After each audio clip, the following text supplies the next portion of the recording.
Hi guys, I'm Renee. Welcome to my Kudos Kitchen office. Actually, my Kudos Kitchen channel on YouTube.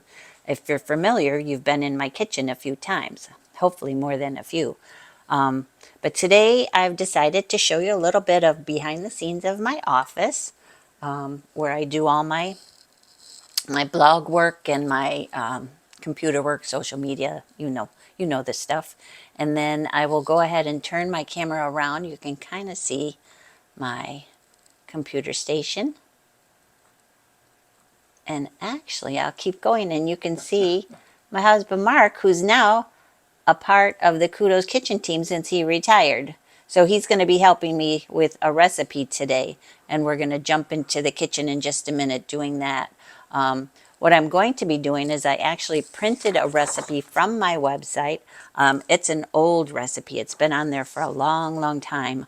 It's for sauteed red cabbage with bacon and brown sugar. The recipe is, again, very old. The photos are horrendous, but the recipe itself is really good. So we're going to remake this in the kitchen today, and Mark is going to help me. So hopefully you'll enjoy that, and you'll enjoy the finished product and decide to make it for yourself. At least that's what I'm hoping. So meet me in the kitchen. Okay, so here we are in the kitchen, like I mentioned, and the recipe off my website calls for 1 medium red cabbage, half a pound of bacon, 2 tablespoons butter, some salt, pepper, garlic powder, brown sugar, cider vinegar, and balsamic vinegar. But I'm also going to add some red onion because I think it would be really good in this recipe. And because I'm going to update it anyways, why not go ahead and improve upon it? So anyways, Mark, do you like red cabbage? It's okay. Yeah, I like. Oops. Yes, I love it. So Mark, jeez. So, Good so thing you. Mark, Good thing you know how to edit. so Mark, do you like red cabbage? Yeah, it's very good. Especially, I like the idea of putting bacon in it. Yes, yes, I figured you would because everything is better with. Bacon. Okay, so let's begin. First, I'm going to chop up the bacon. We're going to get that heating in the, I already have a Dutch oven that's heating on the stovetop. So let's start there. Okay, so here's the full pound of bacon, but I'm only going to be using a half a pound or roughly maybe a little more for those people that really, really enjoy their bacon. Mark, That would be me. I'm talking about you. So, and then I'm just going to kind of toss these in to the Dutch oven and let them start browning. So that's what I'm going to do next. Okay, next up I'm going to thinly slice that red onion I was talking about. Okay, so relatively thin slices. These are about a 1/4 inch thickness. And they'll cook down quite a bit. I'm going to wind up putting the onion in before I put the cabbage in. And kind of halfway between when the bacon is almost done. So these will go in first. And I think you can probably, if you listen closely, hear the bacon cooking away on the stovetop. So yeah, it's starting to smell really good in here. Just bacon alone. I second that. So I will go ahead and start on the red cabbage. I got the onion all set, and that's great. But we're going to start on the red cabbage, and we're going to thinly slice this as well. So I quartered the cabbage, and I took out the core, which I think you probably saw me do. And now I'll just go ahead and kind of thinly slice, similar in size as to the what the red onions are, I should say. And I will go ahead and do this with an entire head of red cabbage. See you back in a minute. All right, here's the bacon cooking up in the pan. Of course, you can tell that. Smells really good. Now I'm going to drain off a few tablespoons of fat, but I'm also going to leave in a few tablespoons of fat because that'll help cook the onion and the cabbage. So let me get that done and we'll be right back. So I drained half of the bacon grease, and now I'm going to add those onions. like I talked about, I'm going to let them get cooking for a few minutes, and then I will go ahead and add in the cabbage.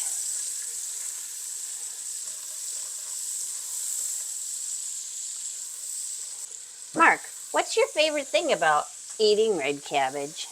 The bacon. Okay, anything else? I mean, do you have a favorite Well, meal that you like this as a side dish with? well, it's always good around Thanksgiving.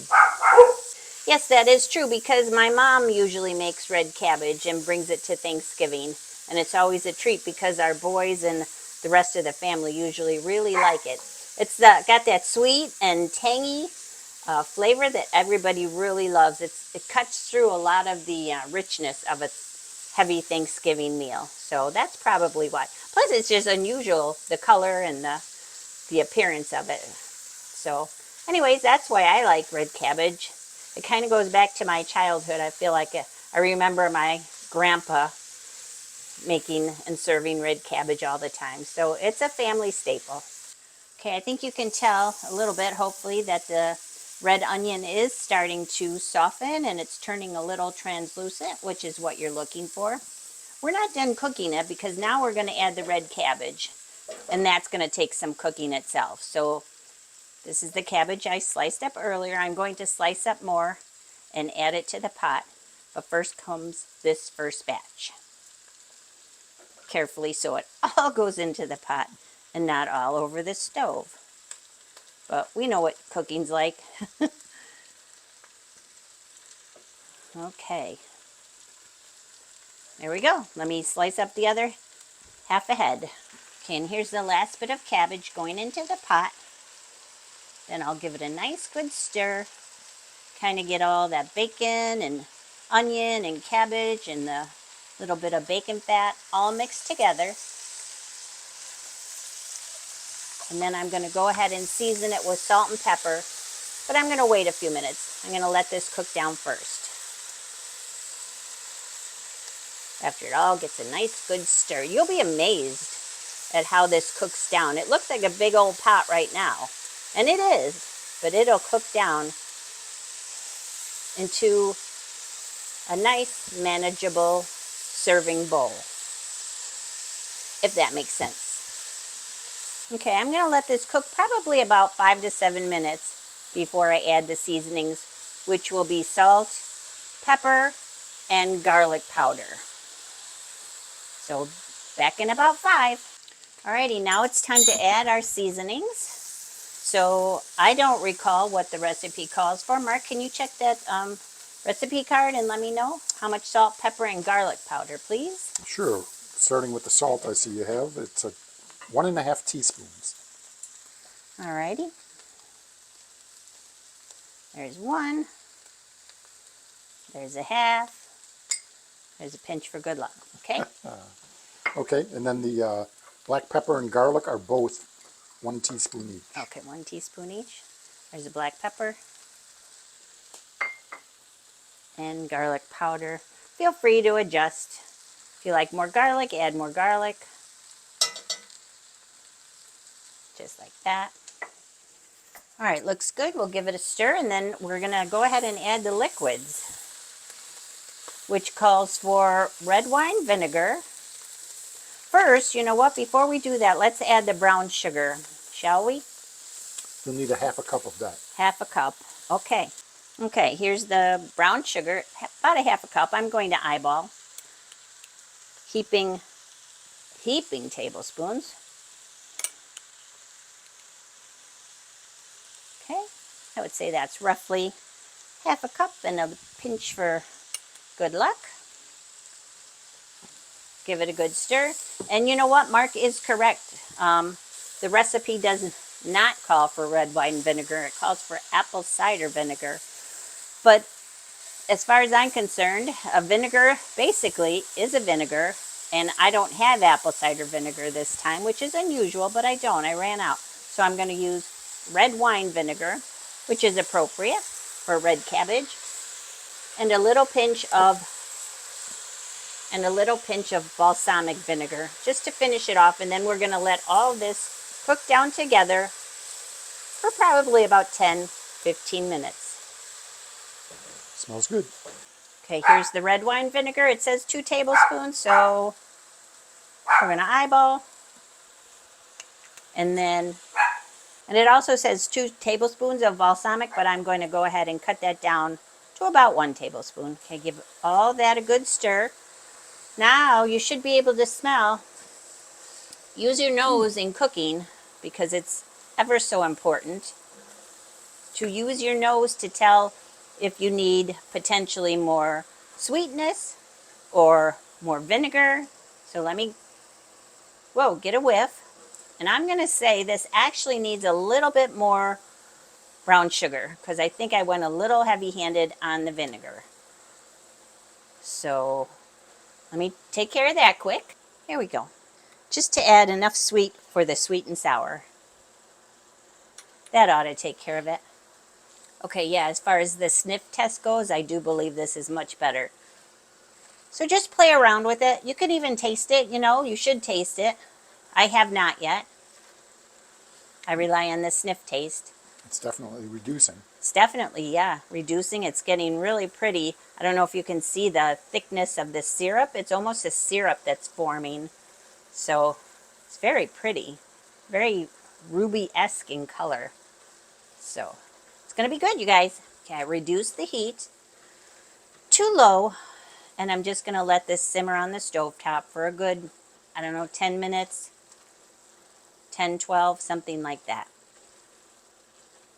And then you're able to serve it if you're ready, or you can keep it in the refrigerator and heat it up and serve it whenever you're ready. This will keep in the fridge probably a good 5 or 7 days if it's in an airtight container. So back in a few.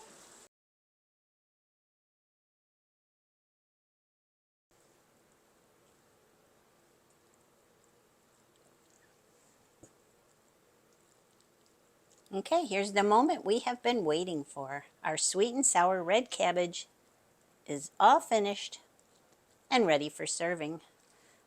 So I'll put it in a pretty little dish. And again, it can either let it cool if you're going to refrigerate it because you don't want all that condensation falling back into the dish, rather, making it all soggy.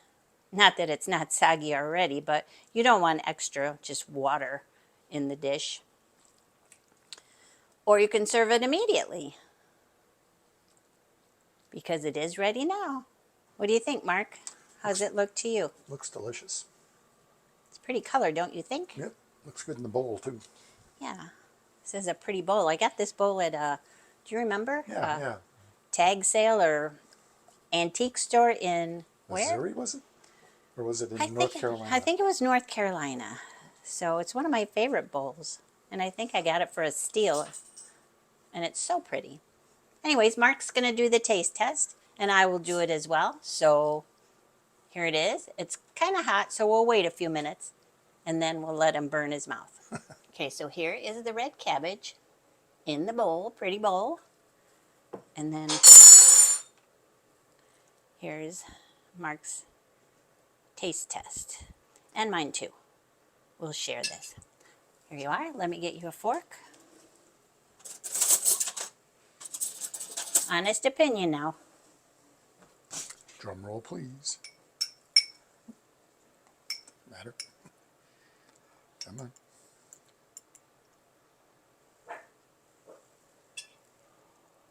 I hope you like it. That's delicious. Does it need anything, or is it a good balance of flavors? I like it. If anything, it probably could use a little bit more salt, I think. But I added, I think you saw, I didn't say anything through, a pat of butter at the end. Oh, it is good. Look at him go. Actually, it was more like 2 tablespoons of butter, just to give it that silky finish at the end so the flavors would linger on your tongue. So that's what butter does. See, he says everything's better with bacon. I say everything's better with butter. More better So butter. here's my final taste for now. Delish. So I hope you like this recipe. We'll try this recipe. Let me know what you think. Give me a thumbs up. We're really close to 10,000 subscribers. which would be off the charts for me. So I really appreciate you being here. I appreciate you watching. I appreciate any sort of thumbs up or comments you want to give us. So thank you so, so much, because we really do enjoy making these videos for you. So anyways, I hope you all have a very, what do we say? Thanks for joining us. Hope you have a delicious day. Hope you Yeah, have a delicious day. he's new here. You can edit that. Bye now.